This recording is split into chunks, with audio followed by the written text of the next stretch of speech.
And welcome to the Native News Today. Gerald Wofford joined with Jason Salzman. We thank you for joining us this morning. And as always, we feel like we have a very entertaining, very enlightening, and very educational program lined up for you. Nice job. We've got away from that for a while, but it's back. Hey, tradition is good, That's right. And we're sticking with it. Hey, it's like OU says, tradition never graduates. There you go.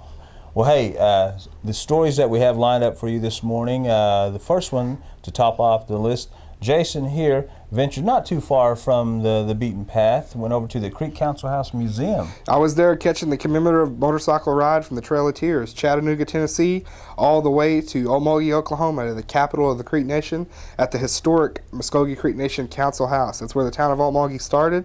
That's where the Creek Nation in Oklahoma started, right there.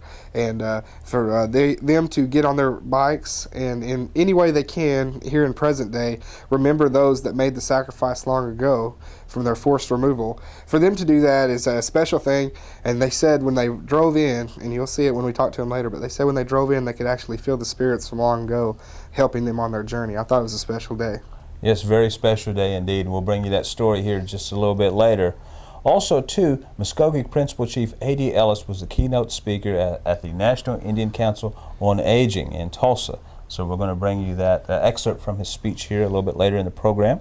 Exactly right. Chief Ellis, like all chiefs around the state and around the country, recognize the importance that elders have in each tribe. You know, as each tribe goes, it's how the culture is. If you preserve the culture, the tribe will live.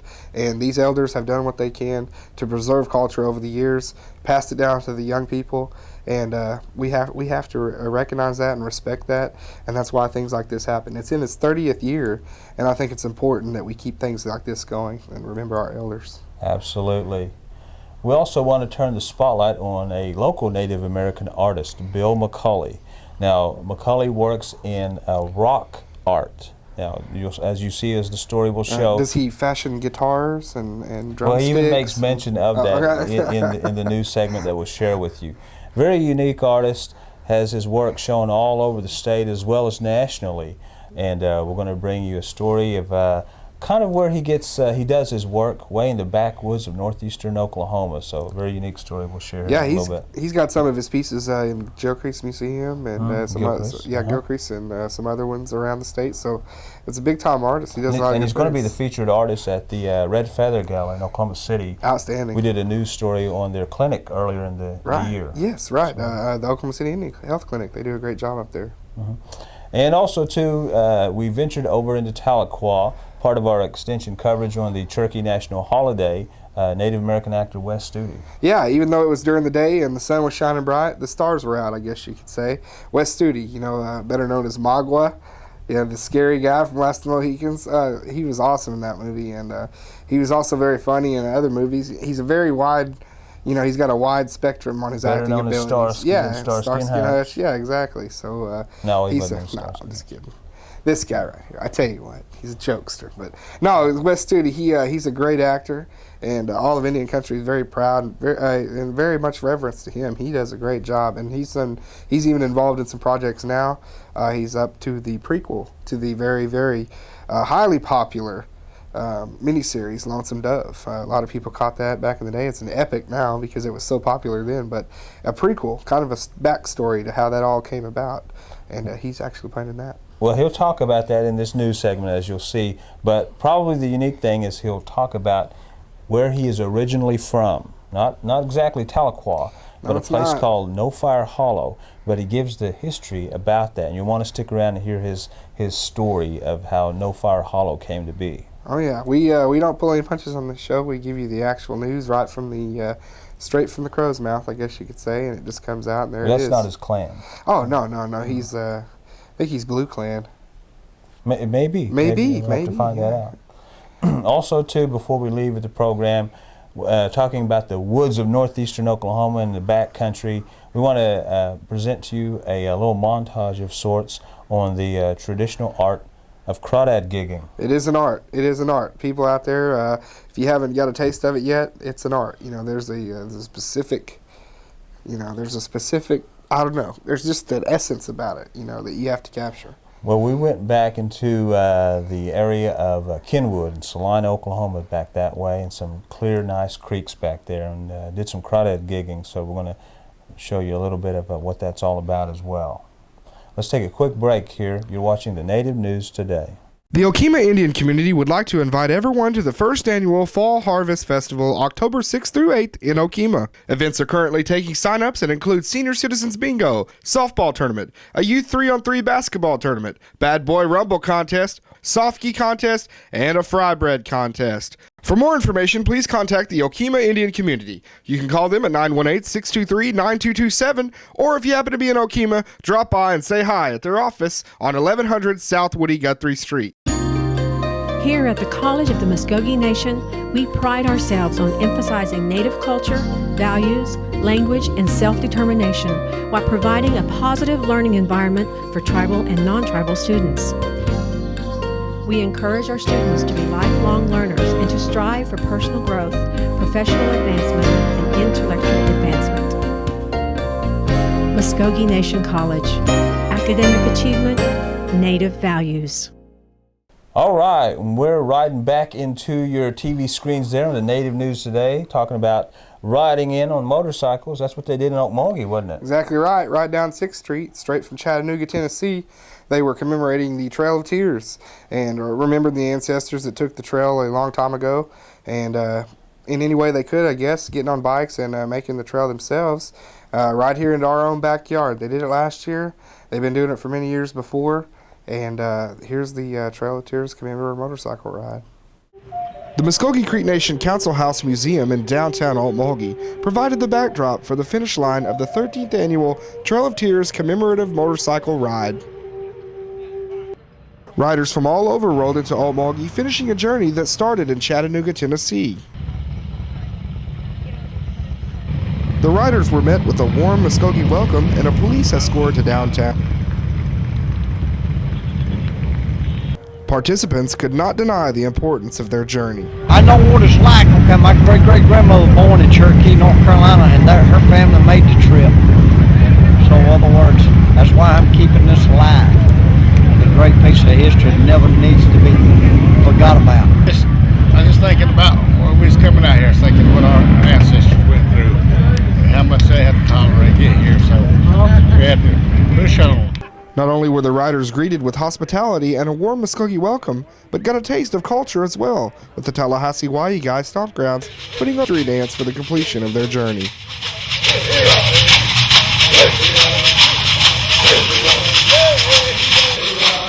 As these guys were riding beside me coming back there, about 100 miles out, and I felt the spirit of our ancestors. I hollered, "Woo! I feel it!" And I did feel it. Couldn't help myself. I just had to let it go. All right, great story by Jason Salzman there. Thank you, Gerald. Appreciate that. We're moving right along on the 320 horsepower speed there, or shifting gears, we could say, on the motorcycle. Excuse the pun. Yeah, well, we'll continue on here. Principal Chief A.D. Ellis, Muscogee Creek Nation, recently was in Tulsa as keynote speaker for a very special event. Yes, he was at the National Indian Council on Aging, and it's a big-time thing. It's in its 30th year. It visited Tulsa this year. One of the main things Chief Ellis and all of our chiefs recognize in Indian tribes is the importance of our elders. They preserve the culture they have for many years, made sure that it didn't die, and without a culture, without an identity, we might as well not even exist. So it's a very important that we recognize that, and Chief Ellis was there doing just that. There were 44 different tribal towns that made up the Muscogee Confederacy, and they spread out over the 8 counties that we now occupy. One of them came about a mile south of here with the ashes from the ceremonial fires in Alabama, and they found a tall oak tree down there, and they started another council fire in 1838. And that is the start of the great city of Tulsa. I was meeting some business leaders this week that are developing the city of Tulsa, and they were young businessmen, wealthy, and they said, we were all born here in the city of Tulsa about 35 years ago, and we wanted to raise our kids here. We love the city of Tulsa. Well, I told them that we love the city of Tulsa too, because we started in 1838.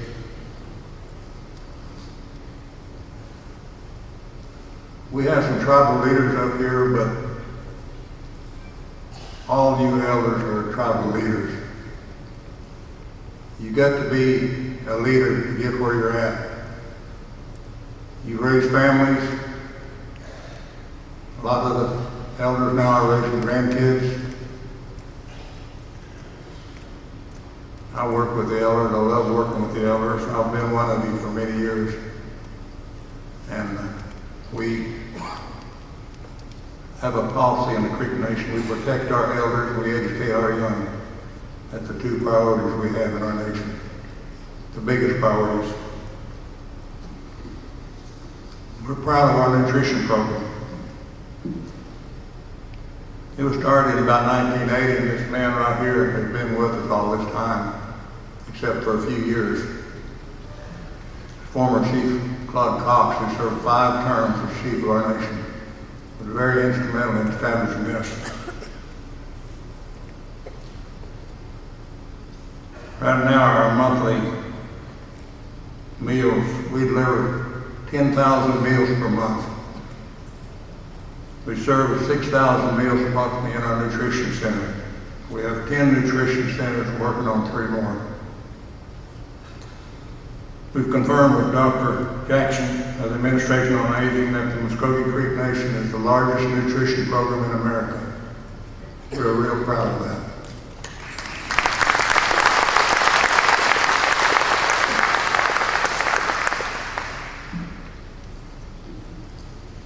Again, on behalf of the Muscogee Creek people, enjoy our facilities here, enjoy our casinos. I seen somebody there last night. So, on behalf of the Creek people again, welcome here, and we hope to see you again. Thank you very much. All right, stick right with us. We'll be back with Native American jeweler Bill McCauley. You're watching the Native News Today. Smali, tasago chusinili angina istun sanga. Pangana te be hayat kaus. Kada magas. Pangana te hayat ki doang no ge. Fanny molo jo subananga. Tu morsati. Hitla hani subani doang. What? Hiji mokhetsari chin hisakta rastumi danga. Hiji mokka je de wekki diga. Hisagre da hiliga. Ampane hayat ki doang. Hilimani. Matse. The Muscogee Creek Nation Tobacco Prevention Program offers all cessation classes to young and old. For more information about a healthier life and a second wind, contact one of these centers nearest you. Hizida. Hilishwa fatsa. Siyanete de dos. Moes. Well, hiji mokkes kera mokkes ak noar stinokkesis. Still easy dois. And we're back, and recently Gerald here was able to catch up with an accomplished Native American artist, Bill McCauley. Gerald? Yes, Bill McCauley does a very unique style of art. It's called rock art, and as you'll see in this new segment, he explains it all and exactly where he gets this to make his unique brand of artwork. I get a piece of rock and I bust it up and see how it stands first. And then I twist it around and see what I look at the lines. They've got veins. When they break apart, they have veins. I can see actually I can see canyons, I can see mountains, I can see rivers. I mean, not actual rivers, but the movement of it, of the veins. And that's what, and there's a lot of things. Sometimes I find impressions that say animals, humans, different things. Just, I find them in them.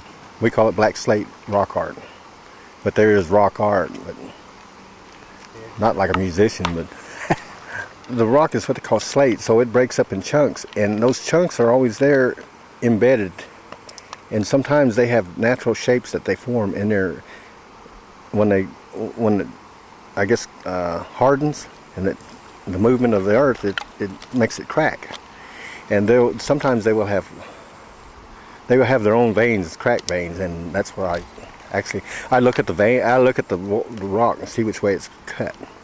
And then I'll start digging into it with a chisel and a hammer. Well, this place is called Steel Bridge, and this is located close to Kenwood, Oklahoma. But I normally get my rock over in Tahlequah, and which is the same thing, except over here, this is a lot cleaner. Over in Tahlequah, I take my time there, and I find them, but I have to clean them. It takes more to clean them.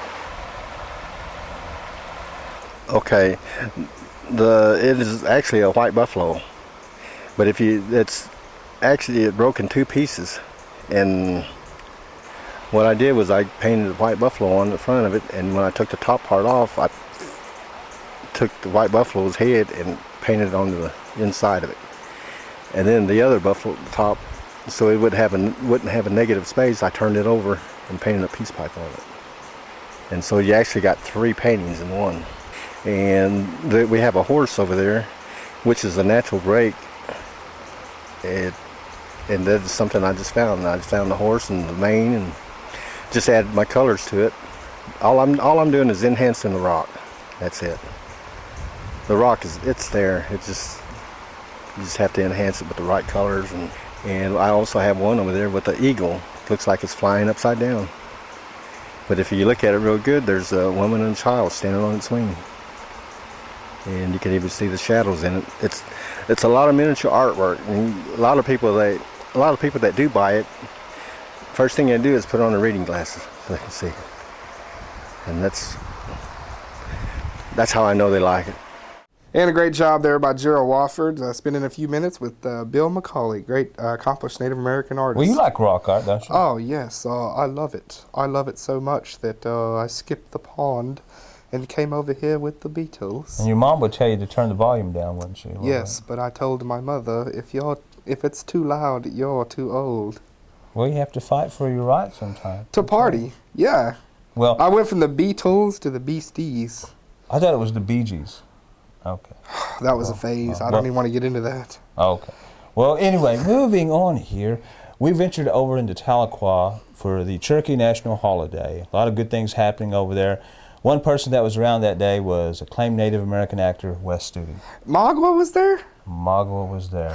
Man. That being one of his roles, but so many movie roles that he has had. Did your spine like tingle up when he showed up? Did you think he was going to kill you? Well, no. Okay.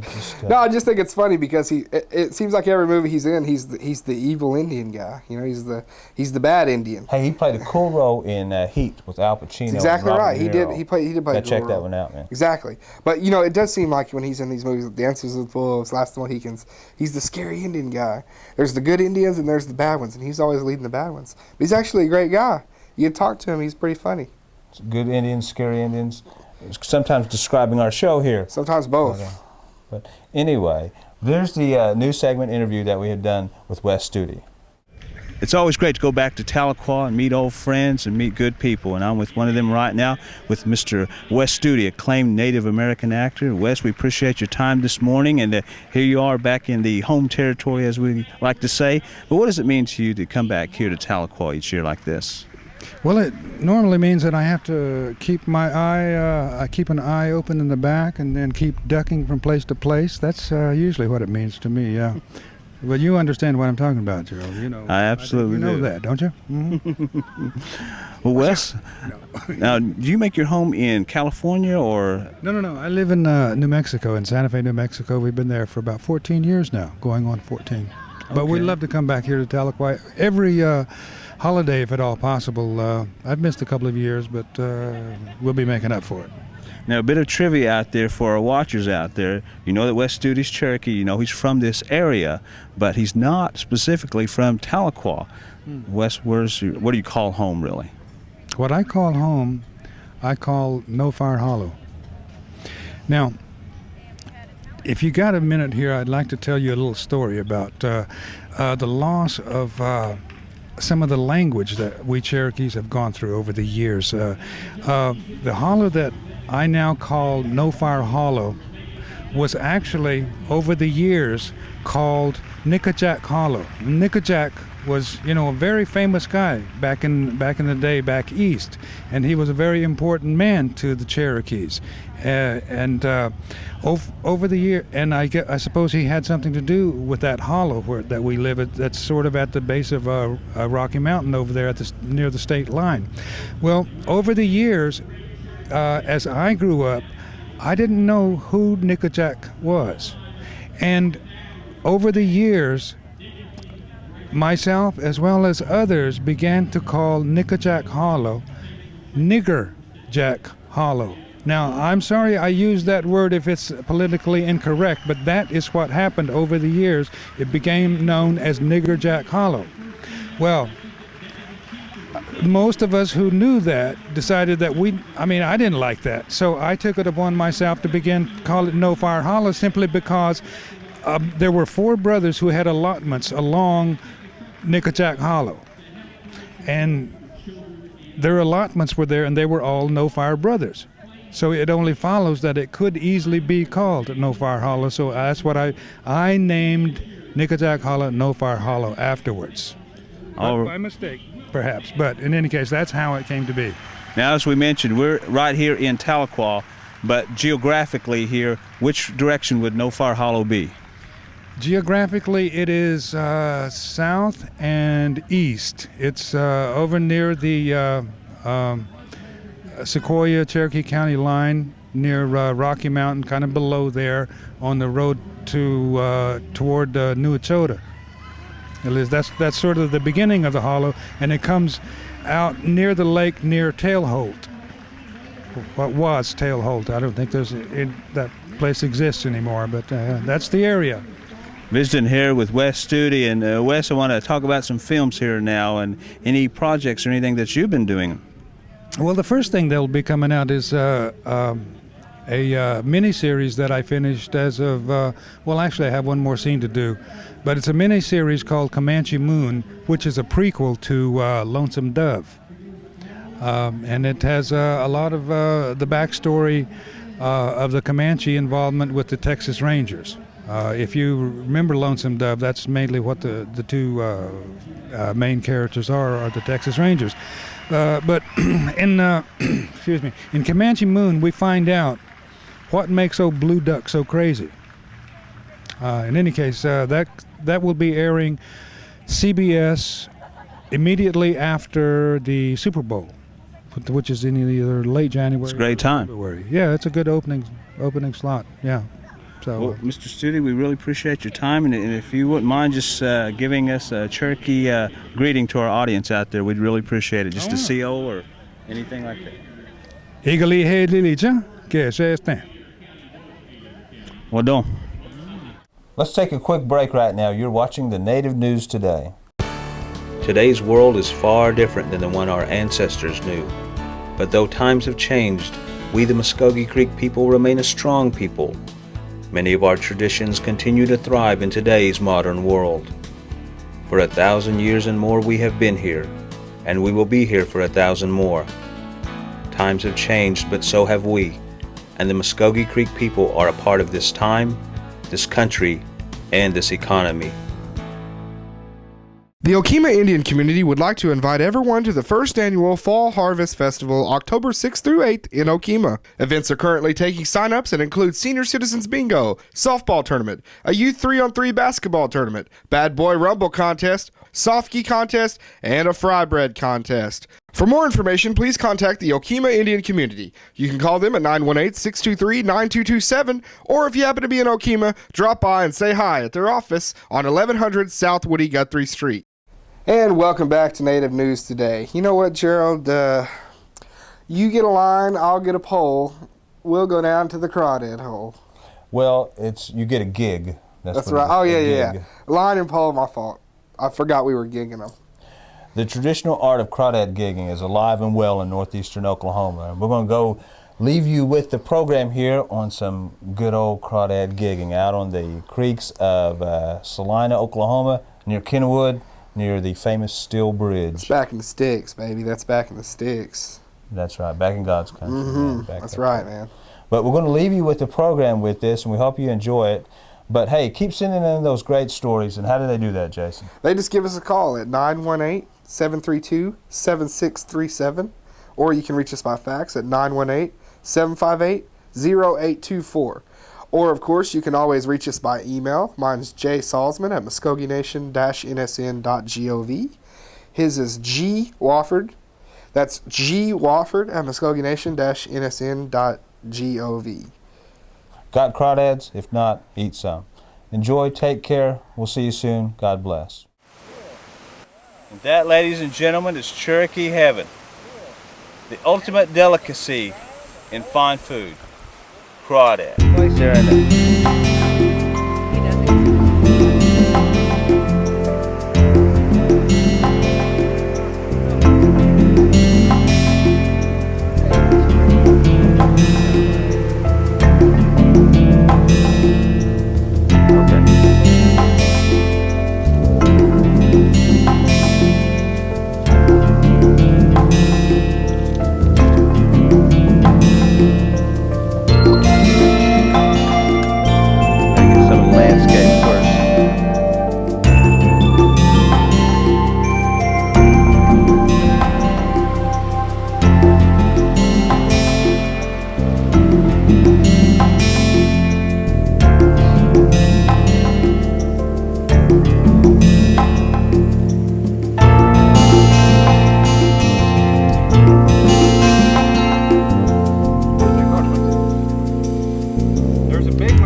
Triple crown.